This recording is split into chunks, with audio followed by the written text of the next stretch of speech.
How dare you make me care about these characters? Because I know this is a bloody story about World War I. They're all gonna die. So All Quiet on the Western Front is a fictionalized account of a German soldier's experiences during World War I. And it's a fictionalized account, but it's written by Erich Maria Remarque, who was an actual German soldier in World War I, who was in the trenches, who had experienced the combat there, had gotten injured, went back home, and wrote a story, a fictionalized story about it. Mm-hmm. And we're reading it now because there's going to be a movie about it made, which I think is like the second or third remake of this movie, All Quiet on the Western Front. I felt like we should have liked this story because it was like perfect for us, right? We're interested in military fiction. We're interested in history, especially World War I and II history. Mm-hmm.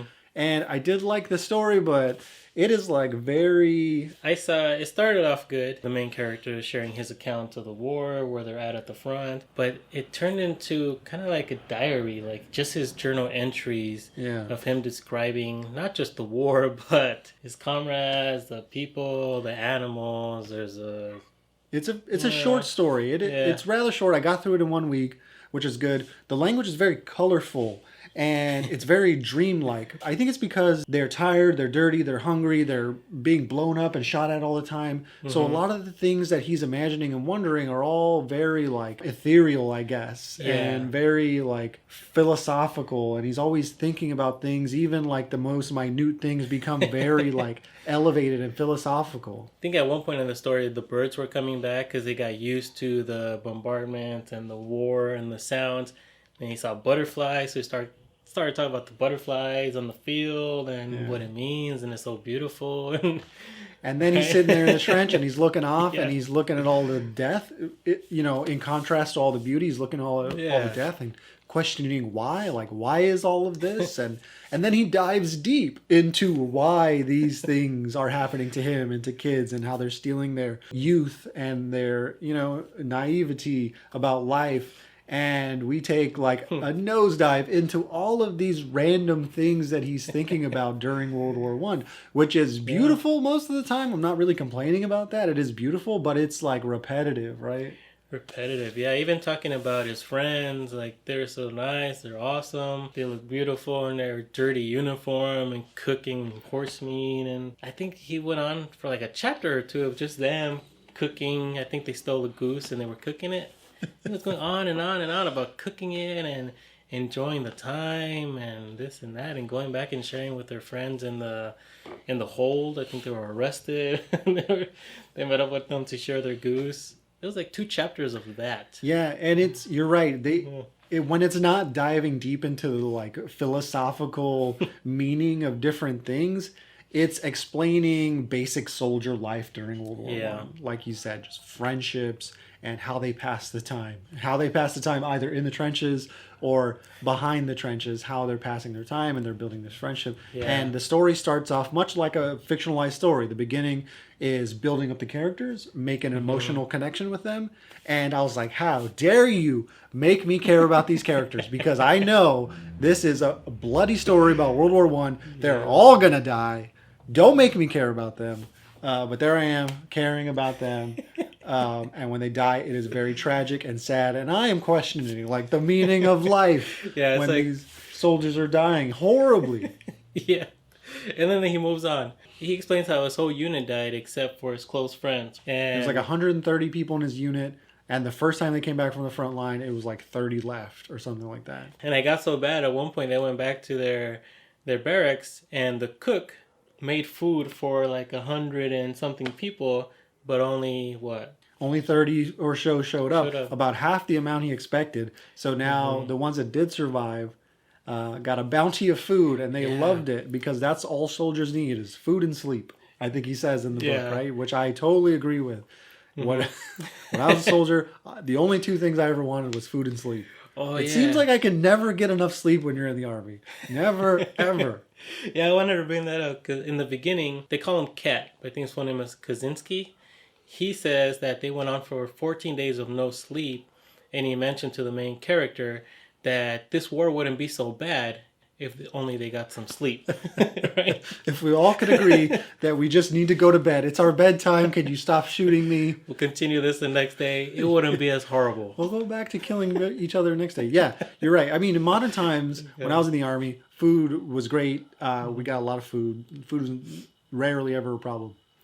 But sleep is still a problem in the Army. For some reason, they just don't really let you get that much sleep. Oh, God. Even in combat. When I was in combat, I was like, guys, it's 36 hours already. Can you stop shooting at me? I would like to go to bed. Yeah, and it goes both ways, right? You would think. Like, they need sleep too. Don't you need to sleep? Why are you still shooting at me? Bro, Oh, man. the sun's coming up. Let's just call it a night. We'll come back tomorrow. I promise. I'll be here tomorrow. You can shoot me tomorrow. I'll shoot you. We'll both be here well rested. So that was sad, but at the same time, pretty funny. It did feel very accurate. And you could tell that the author was in World War One in the trenches because all of those tiny details that sell the believability of the story really come out and are gruesome and beautiful. And those two things mixed together, which makes me understand why everybody loves this story. It's short, so you don't have to sit through a slog of everybody being murdered. You just get a very good understanding of who these kids were, the experiences they had, and how they were changed from it. To your points about gruesome and beautiful, they explain that when they're getting, what's that called, bombarded with like artillery. They say, wow, those fireworks are beautiful. If only they weren't so deadly. Yeah. Like, they see the beauty in everything, which is kind of hard to do when you're at war, but you're in it. You're in deep. You know, you got to make sense and see the beauty in everything. Otherwise, you go crazy. And the characters explain that a lot in the book. Also, to that, he does explain when they get recruits or reinforcements, they're younger kids than them. Yeah. They already call them the Iron Youth because they're 18 to 20-year-old, right? Straight out of high school.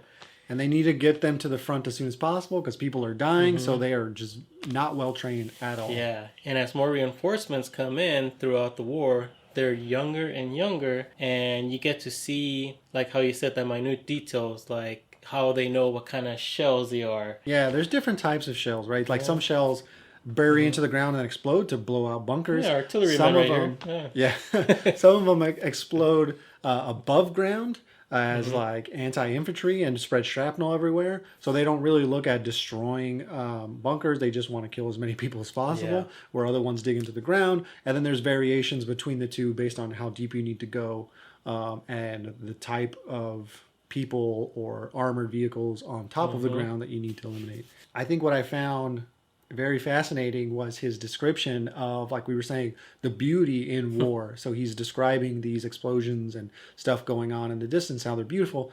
I thought the same thing when I was in Iraq, and you would be shooting at each other. There is tracer rounds in between all of the bullets.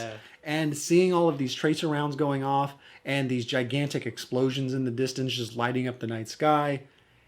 If you didn't know that it was absolutely deadly and we were trying to kill each other, it would be beautiful because you never see these things in normal life, thankfully. That's true. And seeing these things firsthand is just like awe-inspiring for the very first time, even though you're frightened. And I cannot even imagine what they experienced and saw in World War One. Yeah, because then they got the smoke, they got fog, they got mustard gas, all these things. Yeah, and they were explaining how the new reinforcements, they saw the guys on top take off their masks, so they thought it was safe, but they didn't know that it lingered at the bottom for a longer time, so they took them off and they died because of it. So he goes off to explain, like, these poor young reinforcements are untrained and green, and just watching them die left and right, it was sad. But the way he explained it is like the norm. Right, so they did their best to help him out. Yeah, I think he said that they were horrified at the very beginning, but then after a while, these guys had experienced or been through many bombardments, many times on the front line, that eventually they were just numb to it. They would see their people being blown to pieces, and they would continue on, sadly. They got over the trenches a few times and went forward, came back, and then they took some rest and started eating, and everything was like normal. They were just...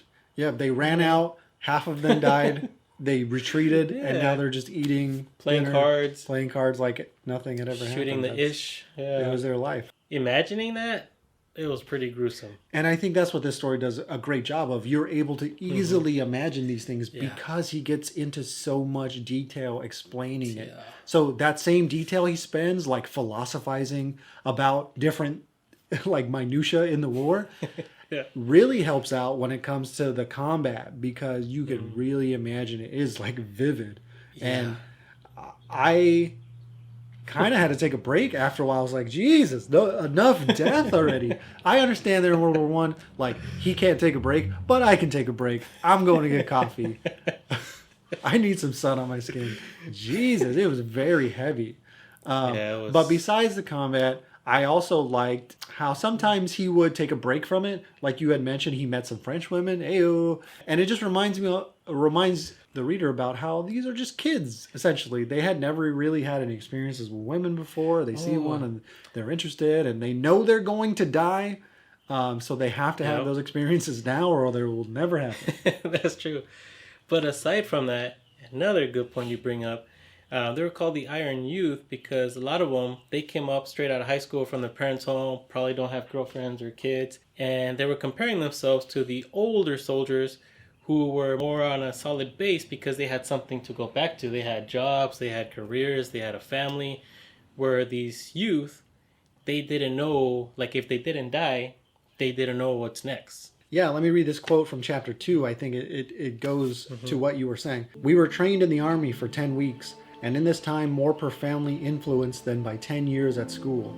We learned that a bright button is weightier than 4 volumes. At first astonished, then embittered, and finally indifferent, we recognize that what matters is not the mind, but the boot brush. Not intelligence, but the system. Not freedom, but drill. So these kids are hardened by the need to go to combat, and they're hardened by the war, and they have no other experiences besides their training and then their experience in war. And now they're questioning, like, what do they do when they go back to their normal life when everything else just seems unimportant? Another sad realization. Sad times in this book. Jeez. Okay, so let's focus on some positives. There is some funny things in this book. Because soldiers oftentimes need to escape the horrors of war by doing some funny things. There was one scene where they had captured, I think it was like a sergeant or a captain that was mean to them. They put like a sheet over his head and then they beat the bejesus out of him. And then they run off and never get caught. I believe he was coming from the brothel because they talk about that every now and then in the book. And he was smiling, he was happy, and they hated his guts because he would always make them do extra drills and stuff. So they beat him up and ran away, never found out. But talking about that guy, he was an a-hole to them, but I think even his leadership got tired of him, so they put him in the front with them. Yeah. And he tried to give them more crap, but he couldn't anymore. They didn't care. They were already experienced and hardened. Yeah, what are you going to do to me? I'm already about to die. Yeah. I could see how that would happen, where people in training think they're just so much better than the soldiers that they're training. And then when those soldiers go off and get experience and get promotions, and they come back, they realize that guy is just so one-dimensional in that he is only training soldiers for the idea of war rather than the actual war. But after that experience, I think he became, I wouldn't say a friend, but an acquaintance because he was nicer to them. He gave them like good jobs, like in the kitchen, more food, right? They had respect for one another as soldiers. And then there was another thing I wanted to talk about is he goes on leave and he goes back home and people are asking him a bunch of questions about the war, and a lot of the older folk are romanticizing the war, saying that our soldiers can push through, and if they can only do this thing, then we can win the war, and they're not trying hard enough. Walk up to the Eiffel Tower. Yeah, just walk up to Paris. Yeah, we're going to do that. Just break through the line. Like, how come you can't break through the line? I don't understand. He's trying to gently persuade them that, hey, it's not as easy as that, and they're disagreeing with him heartily, and he's just not interested in convincing them, and he doesn't really share his experiences with his father, with his mother, with the townsfolk. He doesn't. He says he can't. I understand that, but I feel like he has a responsibility to educate these ignorant people that have romantic ideas of war and disabuse them of the naive notions they have that we can just simply storm a trench and be done with it. It's his responsibility to educate these people, because otherwise they will continue to send kids to the front. And he didn't say it, but it was kind of like what do you think we've been trying to do? Like just twiddling our thumbs over there? He says like what? Yeah, but he doesn't really say that, right? Like he said he makes like a few jokes and he doesn't really try to explain. And when he does, he gets shut down. I think he should have put more effort into explaining. Which this is a fictional story. The author Erich Maria Remarque actually does do that by publishing this story shortly after World War One. The books get banned in Germany in the 40s during the Nazi rise. Because it explained too much.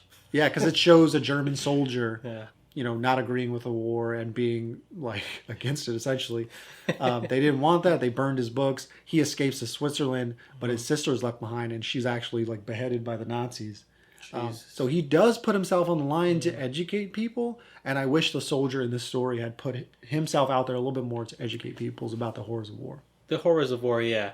But about talking to people about it, I disagree. Because I think about it like in terms now where we go to work 40, 50 hours a week, whatever you do. But when you get home or you're out and about, you don't want to talk about work. You just want to see your family, enjoy your time. It's leave. Enjoy your leave, you know? Yeah. Like, stop talking about war. I'm on leave. Let me have fun. That's why I disagree. It's like, I guess you're right. He's on leave. He's trying to have a good time. He's not really trying to like dig deep into like political ideals. That's fine. I just feel like he, at least after the war, he does have a responsibility to tell people what actually happened. Yeah. So another funny moment about the book, the main character goes on to talk about latrine humor.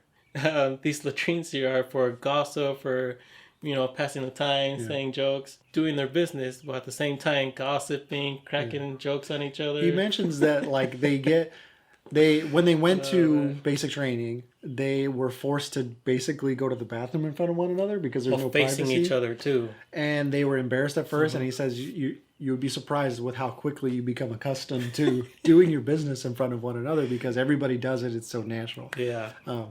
They calls it latrine rumor, not humor, latrine rumor. But that's where they gossip and do all these things. So I thought it was pretty funny, especially how they would spend like 2 hours and they said it was beautiful and it was like the most comfortable time they spent there. Yeah, because nobody bothers you in the bathroom, right? You seem like you're doing something. You're getting something done. Yeah. All right, Abel. So would you recommend this book to your mother? To my mother, no. She does not agree with war or any of that. And she actually said she's a pacifist? I guess. Right. But after high school, I did think about war, joining up to the Marines or Army. But she told me herself, if you try to join up, I will kill you before they kill you over there. So she's not a pacifist. Yeah. Like, I'll take you out if you want that to happen. So instead, I went to school. She was joking, of course. Don't call, I'm already an adult. Don't call child services for this 30-plus-year-old man. Yeah. All right. What was the question? No.